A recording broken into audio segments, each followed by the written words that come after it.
Você já ouviu falar em Cropsey? Mas quem é Cropsey? Cropsey é o sujeito que sua mãe dizia que ia te pegar se você não se comportasse. O bicho papão que assusta as crianças e faz com que elas tenham medo de ir ao banheiro de madrugada. É o nome sussurrado pelos amantes que invadem uma casa abandonada para namorar. Cropsey é um maníaco armado com um gancho que mata sem motivo aparente. Cropsey é um mito, um terror que não se apaga e parece se alimentar do pavor que provoca. Ele é uma figura central em uma série de lendas urbanas da região de Stantisland, interior de Nova York. De acordo com a narrativa mais difundida, Cropsey seria o fugitivo de um manicômio judiciário. Um demente extremamente perigoso, isolado do mundo e mantido em uma cela de onde jamais deveria escapar. Eu sou o Sidney Góes e você está no Placebo. Vem comigo, que no caminho eu te explico.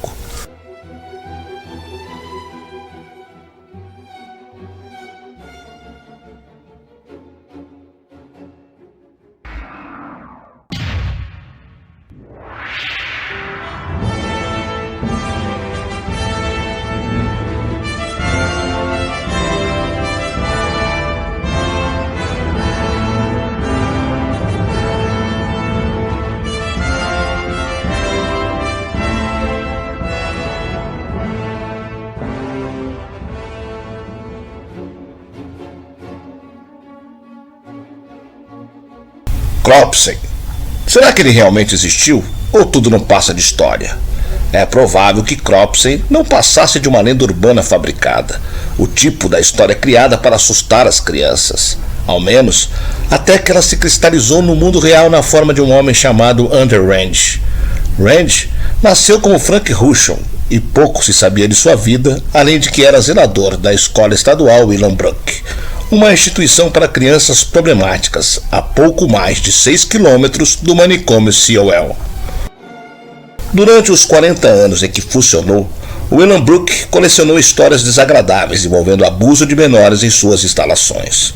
Havia rumores sobre surras, agressões e estupros, mas não existiam provas concretas ou pessoas interessadas em investigar as denúncias. É importante diferenciar a escola Willowbrook do manicômio COL. Muitos acreditavam que os dois eram a mesma coisa. Contudo, apesar de estarem próximas e ambas serem famosas pelo tratamento inadequado, eram duas instituições diferentes. As crianças no colégio eram oriundas de programas que afastavam das escolas tradicionais por considerá-las um risco para os outros estudantes. Em 1972, o apresentador de televisão Geraldo Rivera se infiltrou em Willowbrook e realizou filmagens que mostravam as condições para o público. A pressão popular foi imensa, sobretudo depois que as filmagens mostraram rapazes sendo algemados e espancados por funcionários. A escola foi fechada, os alunos mandados para outras instituições e dezenas de funcionários afastados ou presos. Andrew Rand, que na época era o zelador, pediu permissão para ficar em Willowbrook, mesmo depois deste ser desativado. Ele foi admitido como vigia, incumbido de cuidar das instalações, realizar sua manutenção regular e manter as pessoas afastadas. Uma cerca foi erguida ao redor do terreno, e Andrew passou a cuidar do pátio e do prédio principal, que rapidamente caiu em estado de deterioração, tornando-se em poucos anos uma ruína. Alguns acreditam que Rand era um dos funcionários responsáveis pelos maus tratos ocorridos em Willowbrook e que seu lugar era na prisão. Ex-alunos reconheceram o zelador e atribuíram a ele várias ocorrências de violência e crueldade. Até mesmo casos de tortura foram mencionados, ocorridos no barracão em que o zelador vivia. Verdade ou mentira, Rand jamais foi formalmente acusado pela sua conduta na escola. Ele continuou vivendo no mesmo barracão, sozinho e isolado de todos. Era um homem estranho, que não tinha amigos ou parentes próximos. Seu único passatempo era vagar pelos arredores da escola desativada, recolhendo objetos abandonados. Ele também era visto acampando na densa floresta que cercava a instalação, um lugar ermo chamado Greenbelt. Testemunhas diziam que ele falava sozinho e conversava com pessoas que só ele enxergava. Gargalhava e xingava seus amigos imaginários. Todos preferiam evitar aquele sujeito grande e mal encarado.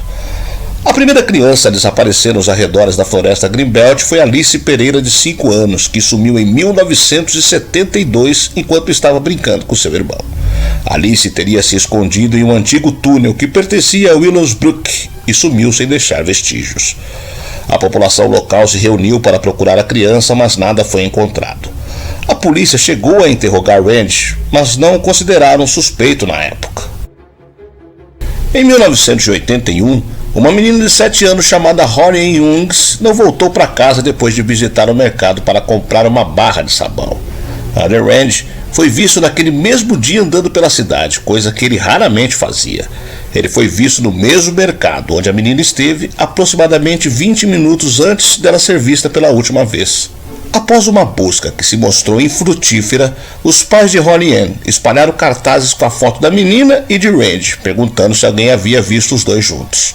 3 testemunhas afirmaram ter visto um homem parecido com Randy acompanhado de uma criança, mas 2 deles não foram capazes de apontar o zelador em uma linha de reconhecimento.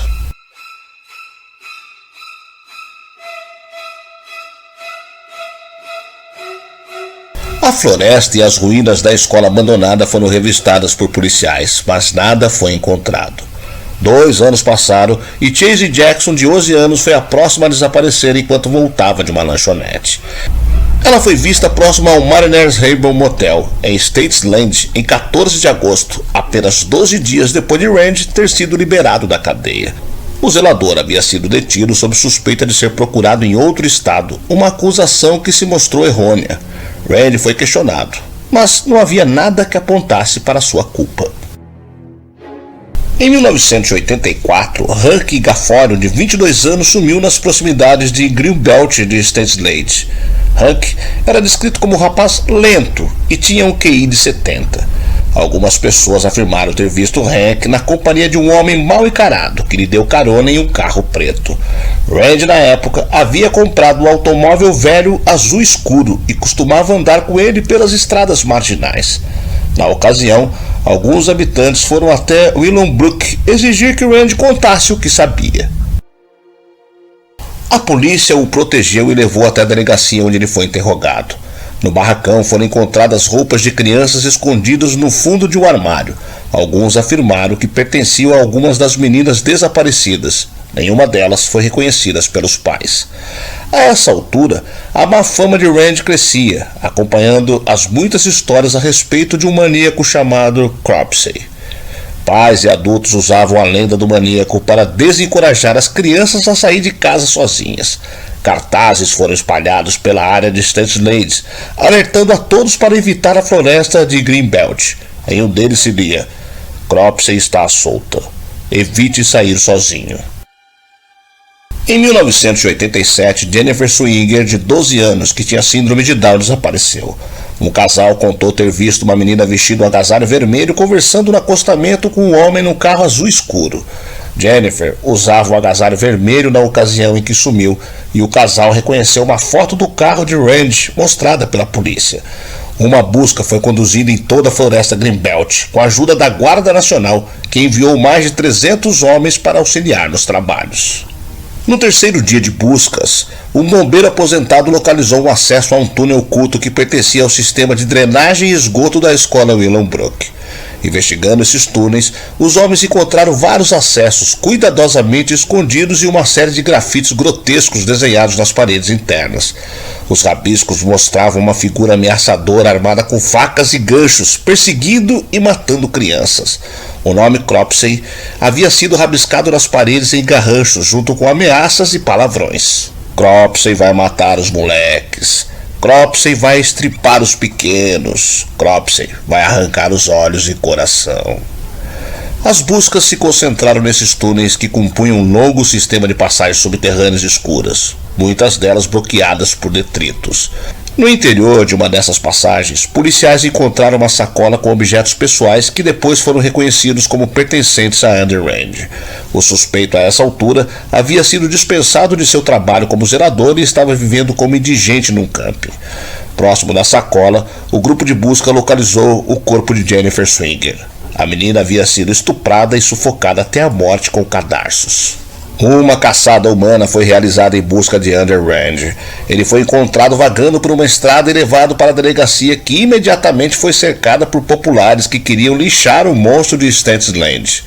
Durante um longo interrogatório conduzido, Rand foi confrontado com as acusações e com a informação de que ele havia sido processado em 1969 como suspeito do estupro de uma jovem. Rand negou sua culpa durante toda a entrevista, mas reconheceu que era autor dos rabiscos que cobriam as paredes dos túneis. Ele, no entanto, negava ser Cropsey. Depois de algumas horas de interrogatório insistente, ele começou a contar uma história no mínimo bizarra. Afirmava que Cropsey era um ex-interno do Hospital Sewell, um homem que ele conhecia há mais de 15 anos e que vivia escondido nos túneis. E mais, Cropsey havia sofrido um acidente ainda quando era interno de Sewell, e seu rosto havia sido horrivelmente queimado.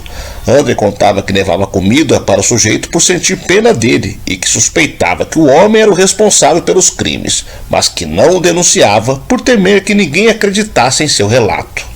Buscas foram realizadas no interior dos túneis. Várias câmaras ocultas foram descobertas contendo objetos aparentemente retirados das ruínas do manicômio Sewell e da escola Willenbrook. Entre os objetos estavam muitas roupas, sapatos, bandejas de alumínio e até camisas de força. Um aposento havia sido revestido com bandejas presas na parede como uma grande sala metálica. Em outro aposento, correntes haviam sido rebitadas nas paredes. Lá havia um colchão imundo removidos das ruínas e desenhos pornográficos. Não havia, no entanto, sinal de um habitante clandestino, como Rand havia relatado. As paredes do túnel eram um mosaico de desenhos horripilantes mostrando um personagem recorrente, um homem grande e assustador perseguindo e matando crianças. As cenas eram tão medonhas que alguns detetives chegaram a passar mal apenas em vê-las. Infelizmente, nenhum sinal das crianças desaparecidas foi encontrado, como muitos esperavam. Apesar dos fortes indícios, a promotoria sabia que não tinha um caso forte contra Rand. Eles optaram por processá-lo apenas pelo assassinato de Jennifer Swinger. Durante o julgamento, o advogado de Rand afirmou que havia uma figura que atendia pelo nome de Cropsey à solta em Stanley Land e que ele era de fato responsável pelos crimes, não o seu cliente. A defesa mandou fazer um cartaz com o retrato falado de Cropsey, conforme uma descrição de Rand, e esta imagem se tornou famosa em toda a nação. Cropsey era descrito como um homem com quase 2 metros de altura, pálido, calvo e com o rosto marcado por queimaduras. Ele andava arrastando uma perna e tinha dificuldade a falar. Cropsey, nas palavras de Rand, odiava as crianças, pois quando era jovem havia sofrido nas mãos delas que caçoavam do seu jeito de falar. Ele não sentia remorsos em matá-las. Para isso, usava as próprias mãos, as estrangulava e depois enterrava em covas na floresta Greenbelt, próximos das saídas dos túneis. Rand passou por detectores de mentira com resultados inconclusivos. A perícia do corpo da menina Swinger não resultou em evidências que apontassem para o suspeito. Ele aceitou também ser hipnotizado e, segundo especialistas, durante o transe relatou detalhes sobre suas conversas com Cropsey. Alguns sugeriram que o maníaco seria uma personalidade criada por Rand e que o advogado cogitava declarar insanidade. Em 1988, o julgamento enfim se encerrou. Rand foi condenado por sequestro em primeiro grau e sentenciado a 25 anos de prisão. O júri foi incapaz de determinar se ele era o responsável pelo assassinato da menina. Na cadeia, Rand se tornou um prisioneiro de comportamento exemplar, que jurava inocência e pedia anulação de seu caso por ausência de provas. Seus pedidos foram sistematicamente negados. Em 2004, apenas 4 anos dele se tornar apto para condicional, Rand foi levado a julgamento uma vez mais, dessa vez pelo assassinato de Holly Ann Hengles, a segunda vítima desaparecida 23 anos antes. A promotoria apresentou novas provas no processo e o júri se convenceu de que Rand era o responsável por sequestrar a menina. Ele foi sentenciado a mais 25 anos de cadeia e poderá pedir condicional em 2037, quando terá 93 anos de idade. Os demais casos permanecem sem solução.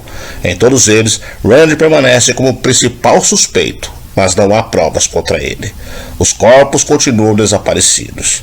Eles permanecem como jovens que se tornaram para sempre vítimas da lenda de Cropsey. Ainda hoje, Stanley Land é considerada assombrada por uma presença invisível que impõe um véu de paranoia e terror sobre seus habitantes. Essa é a zona de caça de Cropsey, e seu nome ainda causa muito medo em todos que vivem na região.